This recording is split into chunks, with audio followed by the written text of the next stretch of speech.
Hello ചങ്ങായിമാരെ, എപ്പോൾ പോകുന്ന വീഡിയോ തുന്ന വീഡിയോ കണ്ടിട്ട് നിങ്ങൾക്ക് ഒരു മടുപ്പായിട്ടുണ്ടാവില്ല. അപ്പം ഇന്ന് നമുക്കൊരു വെറൈറ്റി പിടിച്ചങ്ങൻ്റെ അപ്പം നമുക്ക് തുടങ്ങാലോ. ചിക്കനെല്ലാം കയറ്റി തന്നിന്. അതിലേക്ക് ഞങ്ങൾ ചെറുങ്ങനെ മുറിച്ച് ഒരു ക്യാപ്സിക്കം ഇടണം, പിന്നെ 4-5 ഏലക്കാവും, ഒരു സ്പൂണ് ഇടി കുരുമുളക് ഇടണം, 4-5 ഗ്രാമ്പ് ഇടണം, പിന്നെ 2 മാഗി ക്യൂബ് എടുത്തിന്. അത് നല്ല പാങ്ങല മിക്സ് ആക്കിയിടണം. ഉപ്പുണ്ട മാഗി ക്യൂബ് ഉണ്ട്, ഉപ്പില്ലാത്ത മാഗി ക്യൂബ് ഉണ്ട്, നിങ്ങൾ നോക്കിയിട്ട് ഇടണം. പിന്നെ ഉപ്പുണ്ട മാഗി ക്യൂബ് ഇട്ടെങ്കിൽ വേറെ എക്സ്ട്രാ ഉപ്പ് ഇടേണ്ട ആവശ്യമൊന്നുമില്ല, ഇതന്നെ മതിയാണ്. പിന്നെ ചിക്കൻ നല്ല മൊഞ്ചായിട്ട് കാണാൻ റെഡ് ഫുഡ് കളർ കൂട്ടിന്, പിന്നെ 3/4 കപ്പ് സൺഫ്ലവർ ഓയിലും കൂട്ടിന്. എന്നിട്ട് എന്ത് നമ്മളെ കൈ കൊണ്ട് പങ്കല മിക്സ് ആക്കിയിട്ട് അരമണിക്കൂർ നമുക്ക് റെസ്റ്റിൽ വെക്കാം. അരമണിക്കൂർ കഴിഞ്ഞിട്ട് വരുമ്പോണ്ട് ബാബിയുടെ മന്തി കൂട്ടാൻ തക്കാളി ചട്നിയെല്ലാം റെഡിയാക്കുന്നുണ്ട്. ഉമ്മ പിന്നെ ഇവിടെ അരിയെല്ലാം പോത്തി വെച്ചിട്ടുണ്ട്.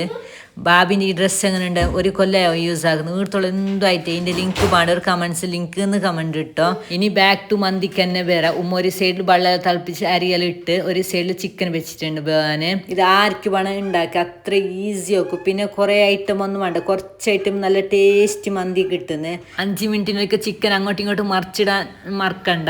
ചിക്കനെല്ലാം അങ്ങോട്ടും ഇങ്ങോട്ടും മറിച്ചിടുന്നുണ്ട്. പിന്നെ ഇപ്പോഴത്തെ സൈഡ് ചോറുണ്ട്, അത് നോക്കണം. കുറേ പോകാനും കാല ചിക്കൻ അങ്ങോട്ടും ഇങ്ങോട്ടും മറിച്ചിട്ട് സെറ്റായിന്. പിന്നെ ഇവിടെ ചോറ് ഊറ്റി വെച്ച് റെഡി ആയിട്ടുണ്ട്.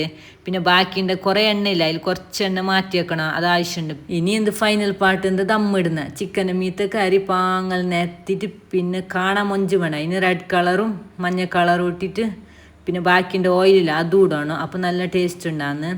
പിന്നെ എന്ത് സെയിം റിപ്പീറ്റ് ആക്കണം. അതിൻ്റെ മീത്ത അതിൽ ചോറിട്ടിട്ട് പിന്നെ കളർ ഇടണം. പിന്നെ എന്ത് നമ്മൾ 4-5 പച്ചമുളക് എടുത്തിട്ടില്ല പാങ്ങല കുത്തണം. പിന്നെ ദമ്മിടുമ്പോൾ അതിൻ്റെ സ്മെല്ല് നല്ല പാങ്ങുണ്ടാകും. 1 മണിക്കൂറില്ല ചെറിയ തീയിൽ വെച്ചിട്ട് ദമ്മിടണം. അപ്പോൾ 1 മണിക്കൂർ കഴിഞ്ഞിട്ട് നമുക്ക് കാണാം.